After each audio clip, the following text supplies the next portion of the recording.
think we can call that out while still criticizing teams underperforming at football. I actually think we can do both of those things at the same time. A lot of Arsenal fans can't do that. You know what I mean? They don't have the capacity to be able to moan about the referee a little bit and then look at their own team's performances.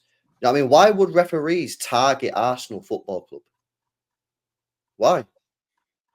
What have Arsenal done to needed to be targeted? Got nothing, absolutely nothing there to target Arsenal over. Yeah, the fact is, whenever anything goes slightly wrong for Arsenal, the majority of their fan base jumps on the referee and acts like that's the reason why they lost the game. They do it the majority of the time. Yeah, and that's why people are sick and tired of it, man. Because there's zero accountability in that fan base for their own team's performances. They always look at referees. And a lot of the time, you can justify why the referees made the decision. There's very, very few red cards that Arsenal have had where I look at and go, you know what, that's an absolute clanger. I can't remember any. Even the one at the weekend, I can understand why the guys give the red card. If you can't understand it, then you just don't know what football is, bro. The guy's literally studied the back of his leg completely recklessly, man. It's serious foul play. It's red card. So I can understand why he's give that. The two when the guy kicked the ball away, I can understand why he give it. Saliba's at Bournemouth, understand why he give it. Yeah, Arsenal fans do this thing where they go, "Oh, it's a madness. It's an agenda against." Why would any referee have an agenda against Arsenal? There's no need to have an agenda against Arsenal. You know what I mean? It's not like you're the biggest club in the world, or one of the biggest clubs in the league, like United are. So United are the biggest club in the league, right? And that's the referees hate the biggest club in the league. City are targeted by Premier League. They literally want to kick us out of the league. They could target us. I don't see it. But Arsenal fans all of a sudden just think, oh, yeah, there's a conspiracy against Arsenal. Honestly, man, do me a favour. These Arsenal fans, seriously, they need to get a grip, man, and start holding their club accountable. Because I don't hear it enough. I don't hear enough Arsenal fans holding their club accountable. I don't hear their manager holding their players accountable or his own actions accountable. He's always blaming someone else. The ownership, you know what I mean? It stems from the top, man. I think that club's. I really do think that club's infested, mate, with people who just can't do it. Does it feel like it? He's doing it because you're not accepting the truth, though, Vlad. It's not a conspiracy. You're right. Does it feel like it? It doesn't feel like it because there's no major mistakes. Honestly, man, start holding your own players accountable, your own manager accountable, and if the players start doing that and the manager starts doing that, you might start winning some trophies. Seriously, man. Olu here says, I watch LB's watch-alongs, complains about the refs. Oh, did I say I didn't complain about the refs? Unfortunately, Ollie, you're another one that's obviously infested your football club, bro. I complain about the referees all the time. What I do is at the end of the game, that's it. I speak about my players. I'm a manager, and I don't cry that there's a conspiracy against my football club. Ooh, conspiracy against my club. What are they on about, man? These Arsenal fans are delusional. They really are. Apart from Potsy, of course. Potsy's song. I know. I got to say, look, people all sit there now, like they always do every week, and say, "I'm sitting there letting him slag off my club," because they get really sensitive. Oh, there's one in the chat already. Look, that's what will happen. Look, LB is talking facts. A lot of that because there is a section of our fan base that believe there is a conspiracy against Arsenal Football Club. Now, you can definitely look at the inconsistencies, and I've already brought up that. And there's inconsistencies against Manchester City, actually. When you look at some of the scenarios Michael Oliver has had where he's refereed Manchester City, where he has let stuff go. And there is that chat, oh, does he love Man City? Is he a Newcastle fan, really? Does he have X, Y, Z? And that's a different scenario. But what LB is actually talking about is when we lose a game of football or we draw a game of football, we do not look at the performance usually or the manager or the players. We always go, it must be someone else. There's nothing more we could have done. It was the referee's fault. And I agree with that, with what LB has said. Right? LB's actually right in what he said. There's a lot of our fan base that look at the referees. Now, I've said this scenario 1,000 times. There has been times where actually we've had stuff that's gone against us, but because we've won a game, we haven't complained about it. This is one of the only times I can remember in a long time where we've won the game and we've looked at the referee still. And that's why I'm towards them saying, yeah, I don't get the decision either. It doesn't show any form of consistency. And then there's Gomez one on top of it, which makes him look like an absolute fool, Michael Oliver. Now, there has been incidents. Doku's flying kick, you mentioned the karate kick there at Manchester City, kicking balls away. Obviously, the Rodri handball, the Jack Grealish handball, and all this stuff was Michael Oliver being mentioned. Then when it was against Manchester City, Ødegaard and Rice both get taken out by Kovacic. And he said, I don't really want to send him off because he doesn't want to ruin the game. But then he goes and ruins the game in the other scenarios by sending them off. So that kind of stuff is just stupid. And that's just referees' inconsistency, if I'm honest. What I won't have, though, is if we lose the league this season, it isn't because of the red cards and the referees. That is facts, what LB's saying. The reason we lost the league is because we weren't as good as the team that did win the league. That's the reason we lost the league. Yeah, So I get that person. Can I ask you a question, first of all? You know these Arsenal fans you're talking about that don't hold the club accountable? Where are you seeing them? I mean, where are you watching? Am I asking that because my Arsenal bro, panel, be serious. my He's on Arsenal, most social media. And what I mean is, my Arsenal fans that come on our panels, they will look. A gal will blame the refs, but then I'll have, for instance, Sard, and then there's Trimless Guna, to name just two. Nathan, who rarely talk about the refs. So I'm saying the groups I have on, there's a really good balance, and I see them call their players out. Who are these YouTubers and these content creators that are literally not ever talking about their players and only just the refs? generic Arsenal fans online? You know what I mean? The constant moaning about referees. You see it in YouTube chats all the time. You see it on Twitter. Bro, I see it all the time, and they don't hold their club. They're always moaning. And what they do is they take a decision, which you could say is a red card, you could say is a yellow card, and it will get given as a red card, yeah. And then they'll act as if like it's a crazy, ridiculous decision. All the decisions I've seen this year from Arsenal when they get these red cards, none of them are huge mistakes. They might not even be mistakes. They're just opinions. I And think that's it's all it is. majority of it is social media, isn't it? I try to keep off Twitter because it's toxic as hell. I think the idea of that, I don't think it's every Arsenal fan that comes on YouTube. I think that's unfair. And again, I think it's difference of opinions. Because even like if you take AFTV, for example, you'll get Ty, bless him, who will always point towards the referees. You'll get myself and Turkish, who don't really like to talk about referees. We try to sort of look at more towards what's happened on the pitch. Although I did mention Michael Oliver at the weekend, and I have gone through the kind of corruption statement on my channel before. I don't blame referees every week if we don't win a game of football. I look towards it. Like, for example, when Declan Rice kicked the ball away, that was Havertz's miss that I looked at, as opposed to Declan Rice lost. Referee drew that game because he sent Declan Rice off. So I think you've got to look at both things. If there is a serious conspiracy, and you actually genuinely believe that the referees all meet up and go, right, how are we going to mug off Arsenal this weekend? I truly don't think that happens. And I've said that on here before. You can both vouch for me. I truly don't believe that is the case. What was really interesting is this, that, in my opinion, I do think there's major problems with the PGMOL. I don't believe there's a conspiracy towards one particular club. I simply don't. I think there's a large level of incompetence because they're too protected.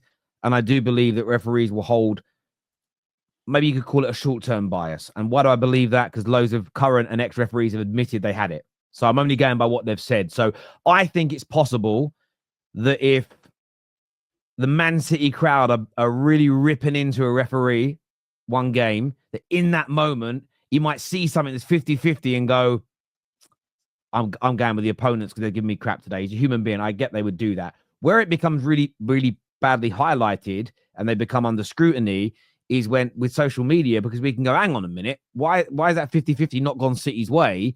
Because the last 4 tackles that look like that, I'll give the example of the Sandro Martinez's stomps, they didn't give red cards. This time he's given it. For me, I'm going to call it out. I understand some City fans won't, but for me, I'm looking at the PGMOL as an organization. I don't believe there is a conspiracy against any one particular club. The same as I don't believe there's a red cartel. I've seen it in the comment earlier of people saying, oh, it's the Northern Alliance. So there's a red cartel and a Northern Alliance. No, football clubs will vote for what's best for their football club. It's as simple as that. There is no one alliance that sticks together through thick and thin. It's all about what benefits people. I think it's about calling out the inconsistencies in the decision making for me. I mean, I tweeted something about Ahmad's offside. People are saying the line was drawn these up. I can't see the line. And again, I'm not saying we won the game, but I'm still calling it out because I'm like, hang on. That's what I'm getting at. That's what I'm getting at. We won the game. Yeah. We're calling it out. What I'll say is this, right? Whether you believe that's a red card or not a red card, like if it's a really debatable one, we could all pick loads, to be fair, and we get a red card. We normally go, nah, I can see why it's been given. LB has said, I can see why he's given it, but not many people have. Which means that, a lot of the pundits and media are like confused by it, don't get it. Richards has come out and said, what the hell is that all about? It's a shocking decision, all that kind of stuff. There's quite a lot of the media that have said that. Dermot Gallagher said, on the Achilles, you've got to send them off now. That's the new rule. So let's see how many people get sent off, because that happens every game. Loads of people get clipped on their Achilles. I don't see them all getting red cards. But that's I just also see it. I yellow mean, cards or a I foul. also agree. So- And this is where but this is the one thing Arsenal fans have got to do in this circumstance.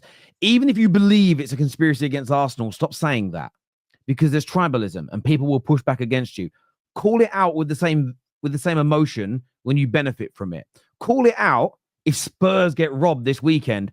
Call it out with the same energy. Show that it's not about you trying to get your club an advantage, and like you actually care about refereeing by and large. And I think what you'll see is less people will target you in your club and say, oh, it's you guys moaning again. The problem is, and this isn't just Arsenal fans, it's right across the board. If Man United this weekend against Crystal, if we get a dodgy penalty, we'll all be like, we won the game. Oh, let's not talk about the refs, talk about the performance, talk about this.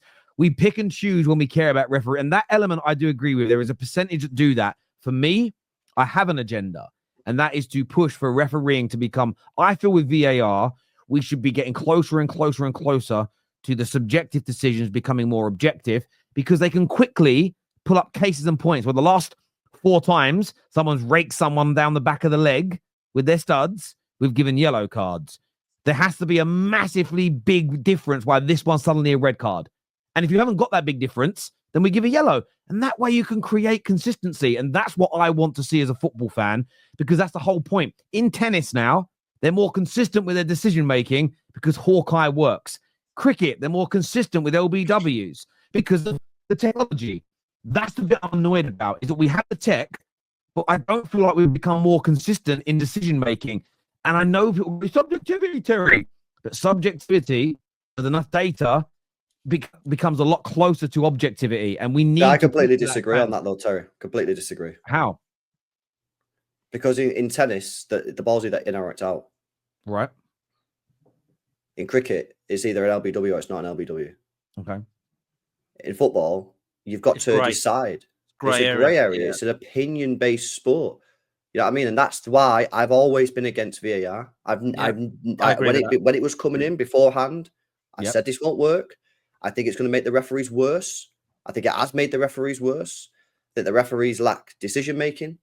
They bottle a lot of stuff. They're prepared to just wait for the VAR guys. So I think that's actually made the sport worse. And I don't think we're ever going to get in a position where I think we're going to still be speaking about this in 10 years' time. But can I ask you a question then? Why does rugby, where they have to make objective decisions, why do they not have the same issue with inconsistency? And I'll give you an example. What they typically do in rugby, say it's for a try, okay? And all the camera angles are covered. And it's just one of those moments where we can't quite see because there's a pylon. They give the same decision every time, which is no try because they can't prove it. There's loads of objective decisions where, okay, I've watched the Six Nations and they'll be, okay, caught him high on the net. It's an objective decision, but you'll get a little boo from the crowd because they're disappointed, but they are so close to consistency with their objective decisions compared to football. And that's the point. I understand there's a gray area, but I didn't say subjectivity becomes objective. The point I'm making is this. Let's use Lisandro Martinez. Let's forget whether we think it's a red card or not. The PGMOL have set a standard that stamping down with 2 feet is not a red card, yes or no? Yeah. Therefore... What tackling about here? So have you seen what Lisandro did at the weekend where he jumped with his 2 feet, went down? He didn't jump at the player. He stomped down with 2 feet. He's done it twice this season. And I remember the first one that he done. I remember the one that he done against Crystal Palace. So twice he's done it this season, and twice VAR have said no red card. So therefore, you have created an element of objectivity now because twice you've said no red card.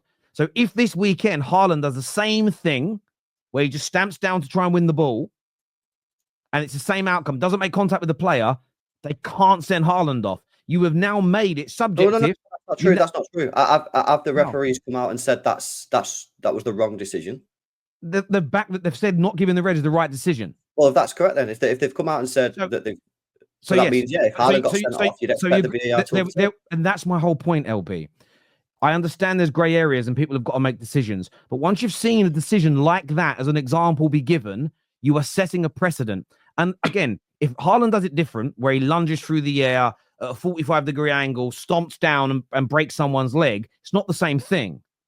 If he does something very, very similar with barely any differences, we should now see a consistency around that decision. We're not seeing that. In the same game for Arsenal, they said because he is studs, have made contact above the ankle, 100% a red card. For Gomez to only get a single yellow. And now for me, that level of difference between, and by the way, Gomez's was worse because he actually leaves the ground. He makes a tackle for him. I agree. And puts more weight into him. So again, and we all agree on that, right? So I look at it, and that level of inconsistency, there should be a gap that has been bridged in the last 5 to 6 years of VAR to becoming closer to object. You're never going to be completely objective in subjective decisions, but we should be closer towards it because we have a body of work and data that, and we as fans know this because we always call out the ones where, hang on, have we been given offside, or how is offside's a bad one because it is it is completely on or off. But how have we been penalized for that? Last week I saw something similar and they gave the goal.